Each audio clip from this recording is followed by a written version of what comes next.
78 Ras Lumian sursauta de peur. Il était trop tard pour esquiver, il ne pouvait donc que se préparer à ce que la force invisible s'abatte sur lui. Il a immédiatement ressenti de la chaleur et du courage à inonder son corps. C'était comme si le soleil était enfin arrivé en hiver alors qu'il manquait de vêtements.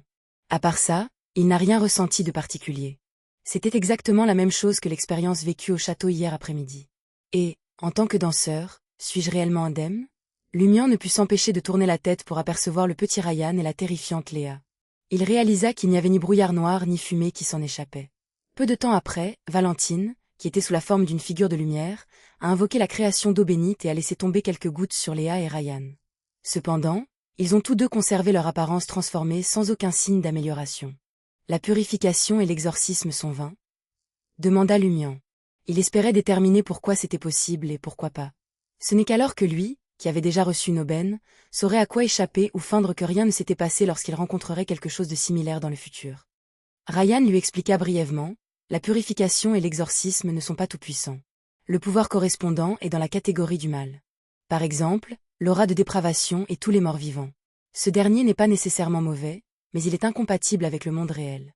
Il doit retourner dans le monde des esprits, afin qu'il puisse toujours être purifié et exorcisé.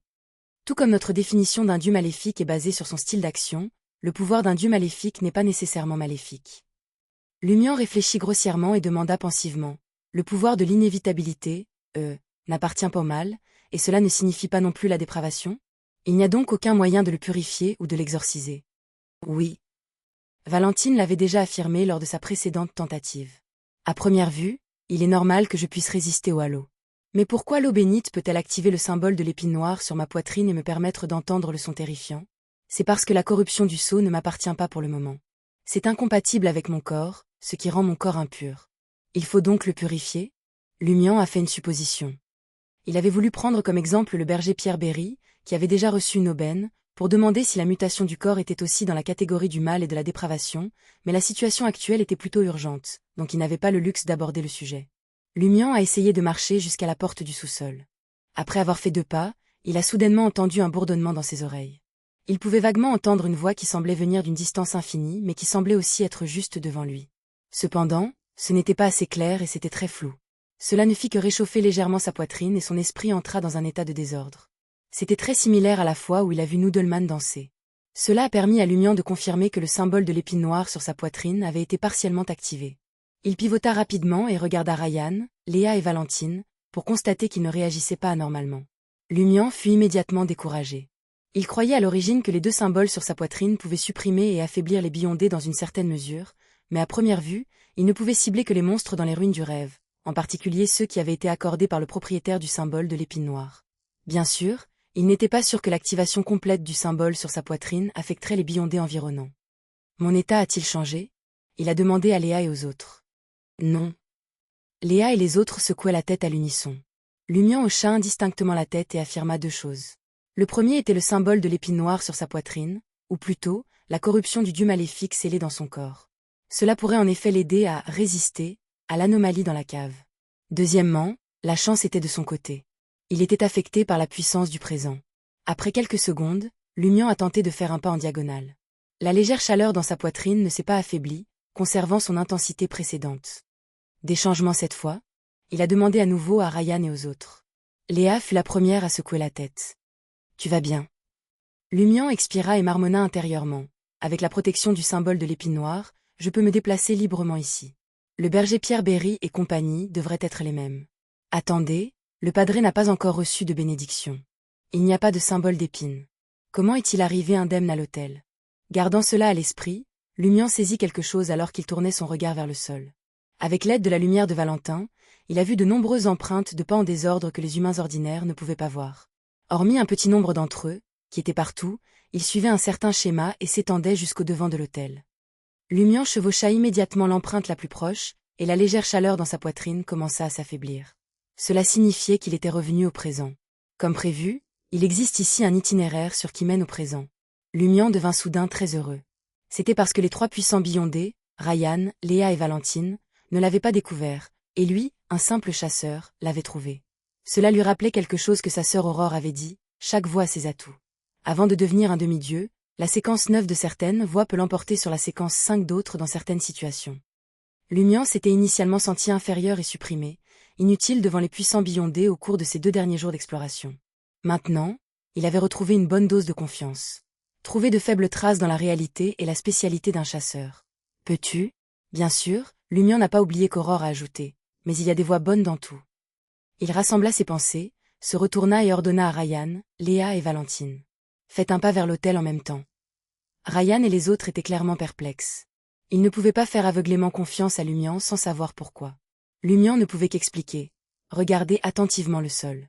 Il y a de nombreuses empreintes de pas marquant un chemin sur laissées par le groupe du Padré.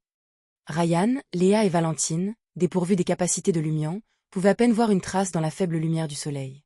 Ils l'ont cru. Ils savaient qu'à Inti, de nombreux Beyondés de la voie Hunter avaient collaboré.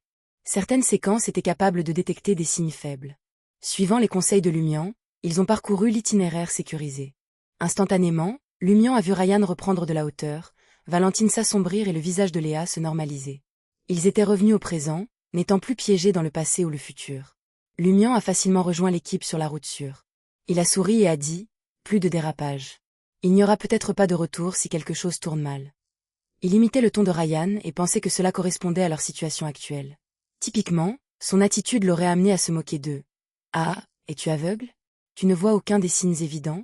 Une autre erreur et tu es foutu. » Léa toucha son visage et poussa un soupir de soulagement. « Nous sommes avec vous. » Lumian n'était pas humble. Il repéra soigneusement les empreintes de pas sur le sol et se glissa jusqu'à l'autel. Ce n'était pas aussi simple que de rentrer tout à l'heure puisque cela n'avait pas d'importance s'il prenait un mauvais chemin, mais Ryan et les autres ne le pouvaient pas. Cette fois, les cloches argentées de Léa sont restées silencieuses. Ce n'est qu'une fois tous les 4 arrivés à l'hôtel qu'ils commencèrent à sonner, parfois apaisants, parfois intenses. C'est dangereux, mais nous pouvons trouver un moyen de le contourner, a expliqué Léa, suffisamment expérimentée. Ryan hocha immédiatement la tête. Ne touchez à rien ici pour l'instant. Nous allons juste observer. Lumian avait déjà jeté son dévolu sur l'autel. Il y avait une dépression au fond, comme creusée pour contenir quelque chose. À l'intérieur se trouvaient des bougies blanc grisâtres, une petite bouteille de liquide clair et une boîte en bois non ouverte. Mais l'objet le plus frappant était un objet noir, une longue robe avec une capuche. Devant, au centre du cercle, se trouvait un symbole circulaire fait d'épines. Chaque partie était tordue et noire comme si elle était peinte avec une substance étrange. Cela donnait la sensation de suinter lentement. En voyant le symbole, Lumian se sentit étourdi et bourdonnait dans ses oreilles. Ryan renifla et une lumière semblable à celle de l'aube émanait naturellement de lui. Cela a aidé Léa et Valentine à supprimer la confusion mentale. « Ne regarde pas ce symbole trop longtemps, » dit Ryan d'une voix grave. Lumian détourna rapidement son regard. Les étourdissements et les bourdonnements d'oreilles ont diminué. Cela semble être tout pour l'hôtel. Lumian était sur le point de suggérer de fouiller la zone lorsqu'il entendit Léa demander à Ryan. « Est-ce que votre Sunrise Gleam activera l'hôtel ?» 1.